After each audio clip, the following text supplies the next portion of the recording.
Bonjour à tous, la paracha de cette semaine, Vayeshev. Cette paracha est assez particulière puisque nous voyons l'histoire comment Yaakov s'installe en Israël avec ses tribus, donc avec ses enfants. Et puis il y a une petite anecdote, une petite histoire qui se passe avec son fils, qui était son fils préféré, Yosef. Yosef fera 2 rêves qu'il racontera à ses frères. Et bien sûr, les frères deviendront jaloux.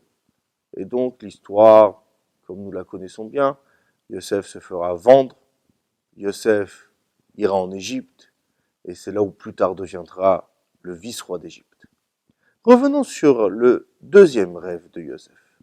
Ce 2e rêve qui est où Yosef voit 11 étoiles, le soleil et la lune, se prosterner à lui. Donc bien sûr, le raconte à ses frères deviennent encore plus jaloux, qu'est-ce que ça veut dire? Tu veux gouverner, tu veux régner sur nous, etc. Mais ils vont le raconter à leur père. Et Yaakov dit, le rêve n'est pas possible. Pourquoi? Parce que les 11 étoiles sont ses 11 frères, le soleil et la lune, le soleil serait Yaakov, et dans le rêve, la lune serait la mère de Yaakov, qui était Rachel. Rachel étant déjà décédée, donc ce n'est pas possible que Rachel soit présente à ce moment-là, donc le rêve ne veut plus rien dire. Mais le verset nous dit quand même que Ve'aviv Shamar et Adavar, son père garda la chose. C'est-à-dire que Yaakov a gardé cette chose, et Rashi nous l'explique tout de suite et nous dit, il attendait que ça se passe. Pourquoi? Parce que Yaakov savait que c'était un rêve, c'était un vrai message. Yaakov savait aussi qu'il y avait quelque chose d'important ici. Mais il fallait calmer la colère des frères. Pour pouvoir la calmer, il a dit que ce n'était rien. Mais revenons justement sur cette importance de ce rêve où Yaakov, Shamar et Adavar a gardé la chose. On nous explique que même un rêve avec les plus grands des messages, le Talmud nous dit qu'il n'y a pas de rêve sans vanité, sans rien. Même s'il y a un message, il y a toujours quelque chose dans ce rêve qui est faux, qui ne sera pas vrai, qui ne sera pas réalisable. En l'occurrence ici, est-ce que ce serait cette partie du rêve où la lune se prosternerait à Yosef, qui est donc sa mère Rachel? Mais comme les commentaires de Rachel nous disent, ce n'était pas Rachel dans ce cas-là, c'était Bila.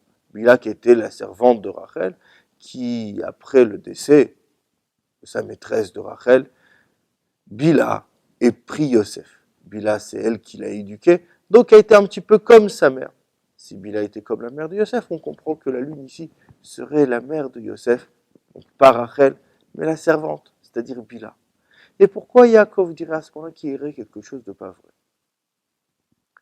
C'est que Yaakov voyait dans ce rêve l'avenir du peuple juif. C'est que Yaakov voyait dans ce rêve quels allaient être les grands moments du peuple juif à venir. C'est-à-dire,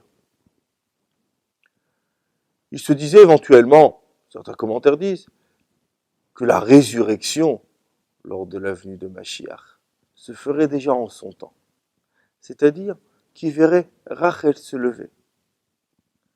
Alors, on nous explique que ce n'est pas exactement ça, puisqu'on sait très bien que ça ne s'est pas passé de cette manière-là, et que Yaakov, bien sûr, voyait les choses comme elles devaient être, et donc la descente en Égypte aussi.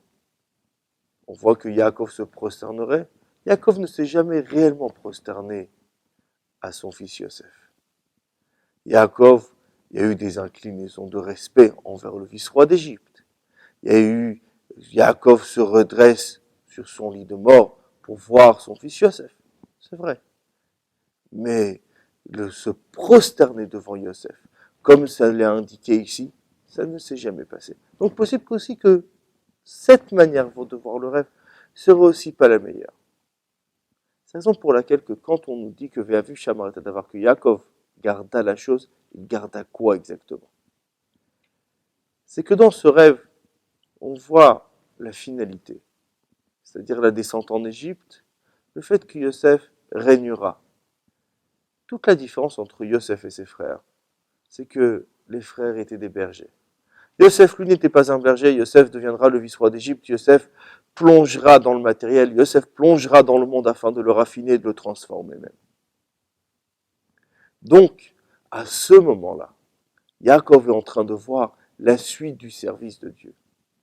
Il est en train de donner les forces et donner un nouveau chemin, comment servir Dieu. Ne pas rester isolé dans son coin, ne pas être un berger qui sera dans ses champs avec ses troupeaux, mais être à ce moment-là cet homme qui sera dans le monde, et plus que dans le monde, être le vice-roi d'Égypte, plus grande puissance à cette époque-là, pour pouvoir prendre le mal dans son essence et le raffiner et le transformer. Et c'est pour ça que Yaakov Shamar et Tadavar, il garde la chose, il attend que ça se passe pour pouvoir voir la suite du service de Dieu, afin de préparer le monde à l'avenue de Mashiach. Au revoir à tous.